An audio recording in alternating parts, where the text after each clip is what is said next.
லலிதா, என்ன பைத்தியக்காரத்தனம் இது? ஏன் அழுதுகிட்டு இருக்க? தயவு செஞ்சு என் பொண்ணு என்கிட்ட இருந்து பிரிச்சிடாதீங்க. மனசை தேத்திக்க லலிதா. காலையில பேசிக்கலாம், போய் படுத்துக்க.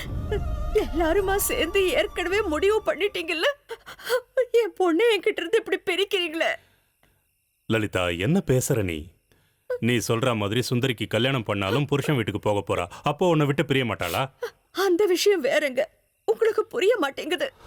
வயசுக்கு வந்த பொம்பளை பொண்ணு தனியா தெரியாதவங்க வீட்டுல வேண்டாங்க. நாளைக்கு ஏதாவது ஒரு தப்பு நடந்ததுன்னா என்ன ஆகும் யோசிச்சு பாருங்க. அம்மா, எனக்கு எதுவும் ஆகாதுமா. இந்த காலத்து பொண்ணுங்க நாடு விட்டு நாடு போயிட்டு வராங்க. அப்படி இருக்கும்போது பக்கத்துல இருக்கிற பட்டணத்துக்கு அனுப்ப பயப்படுறீங்களே. லலிதா, நான் சொல்றத கேளு. சுந்தரி அங்க போகட்டும். மாசத்துல 2 தடவை நானே போய் அவளை பார்த்துட்டு வரேன். கொஞ்ச நாளைக்கு தான்மா. அதுக்கப்புறம் நாம எல்லாருமே அந்த ஊருக்கு போயிடலாம். நான் அங்கேயே சமையல் கான்ட்ராக்ட் ஏதாவது எடுத்துக்கிறேன். வித்யாவுக்கும் ஒரு டிராவல்ஸ் வச்சு கொடுக்குறேன். அந்த ஊருக்கு போனா நான் மாறிடுவேன்னு நினைக்கிறீங்களே? நான் சின்ன குழந்தையா? நான் உங்களுடைய பொண்ணுமா. நிச்சயமா என்னைக்கும் தப்பு செய்ய மாட்டேன். என் மேல இப்படி நம்பிக்கை இல்லாம பேசாதீங்கம்மா. நீங்க தான் தேவையில்லாம பயப்படுறீங்க. எனக்கு அங்க எதுவும் ஆகாது. இத்தனை வருஷம் நீங்களும் அப்பாவும் சேர்ந்து எங்க 2 பேரையுமே கஷ்டப்பட்டு வளர்த்தீங்க. உங்களை நல்லபடியா பாத்துக்கிறது என்னோட கடமை இல்லையா? நான் ஒரு பொறுப்பான பொண்ணுமா. நீ தானமா என்ன அப்படி வளர்த்திருக்க. நான் வாழ்க்கையில நல்லா இருக்கணும் நீ எப்படி நினைக்கிறியோ அப்படியே நீயும் நல்லா இருக்கணும்னு நான் நினைக்க கூடாதாம்மா. நீங்க கடன் பட்டு நாளைக்கு என்ன கல்யாணம் பண்ணி கொடுத்தாலும் அந்த கடனை அடைக்கிறதுக்கு நீங்க கஷ்டப்படுறத பார்த்து புருஷ வீட்டுல என்னால மட்டும் எப்படிமா சந்தோஷமா இருக்க முடியும்? அதுக்குன்னு உன்னோட சம்பாத்தியத்துல நாங்க உட்கார்ந்து சாப்பிடணுமா? தாயே, 7 ஜென்மத்துக்கும் அந்த தண்டனை மட்டும் வேண்டாமா? ஏங்க, அவ பிடிவாதத்துக்கு நீங்க சம்மதிக்காதீங்க. சுந்தரி எங்கேயும் போக கூடாது. அதுக்கு நான் இப்பல இருந்து விரதம் இருக்கேங்க. அடம் பிடிக்க கூடாது லலிதா. ஒரு விஷயத்தை புரிஞ்சுக்க, நம்ம பசங்க நம்ம பேச்ச மீறவே மாட்டாங்க. நீங்க என்ன வேணாலும் சொல்லுங்க, அவ எங்கேயும் போக கூடாது. அம்மா, என்ன உயிரோட பார்க்கணுங்கிற ஆசை உனக்கு இருந்தா என்னை விட்டு நீ எங்கேயும் போக கூடாது. அவ்வளவுதான்.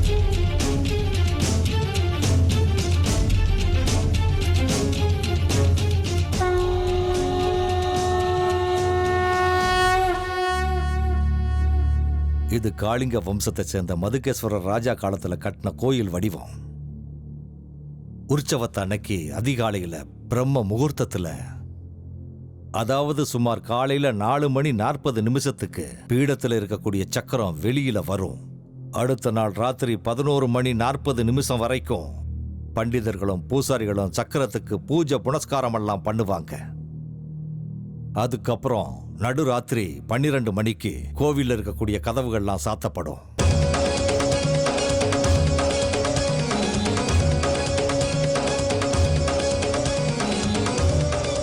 மறுநாள் அதிகாலை காலையில 4 மணிக்கு பக்தர்கள் எல்லாரும் கோயிலுக்குள்ள நுழைய ஆரம்பிப்பாங்க.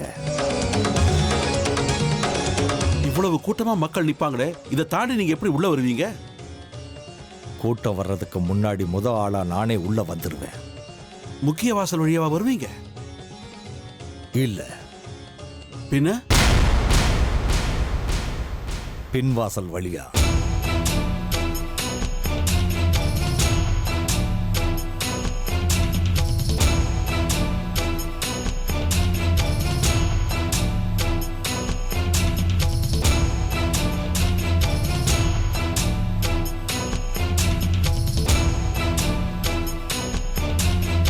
வெளியில எத்தனை பேர் இருப்பாங்க?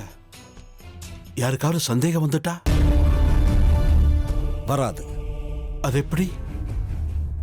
நான் அதிகாலையில சரியா 3:30 மணிக்கு கோயிலுக்கு உள்ள போயிடுவேன். கோவிலோட காவலர்களை பொறுத்த வரைக்கும் நான் வீட்டில் இருப்பேன். ஆனா வீட்டில் இருக்க மாட்டேன். இங்க இருப்பேன். இங்க இருந்து உள்ள போவேன்.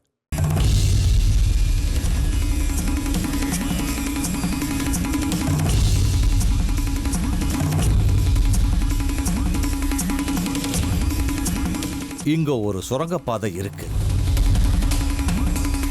கோவிலுக்குள்ள சுரங்கப்பாதை இருக்கிற விஷயம் இவ்வளவு நாளா எனக்கு தெரியாதே. இப்ப தெரிஞ்சுக்கோங்க. இது மூலமா நான் உள்ள போவேன். ஜனங்க வெளியில, நான் மட்டும் உள்ள. மாட்டிக்கிட்டீங்கன்னா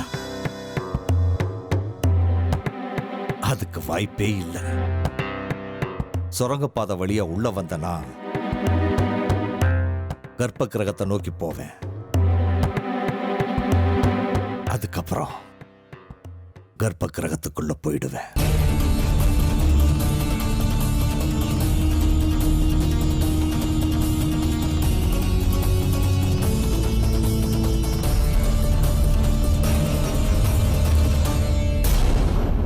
அப்ப சரியா 4:15 ஆயிருக்கும். அதுக்கப்புறம் 15 நிமிஷத்துக்கு நான் அம்மனை தியானம் பண்ணுவேன்.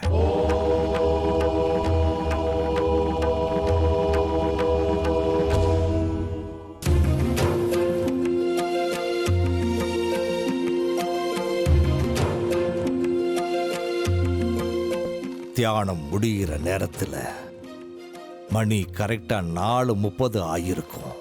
திருட்டு வேலை பண்றதுக்கு முன்னாடி அம்மனை நினைச்சு தியானம் பண்ண வேண்டிய அவசியம் என்ன? தனி மனுஷனா நான் எடுக்கிற முயற்சிக்கு சக்தியை கொடுத்தாயேன்னு பிரார்த்தனை பண்ணுவேன். அதுக்கப்புறம் சரியா 4:38 கோவில்ல இருக்கக்கூடிய முக்கிய வாசலை திறப்பாங்க.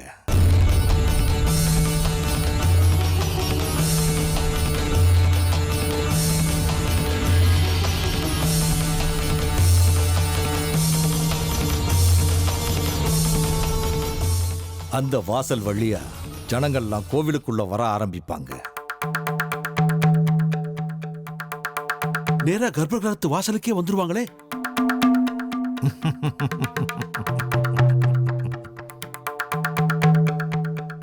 முக்கிய வாசல்ல இருந்து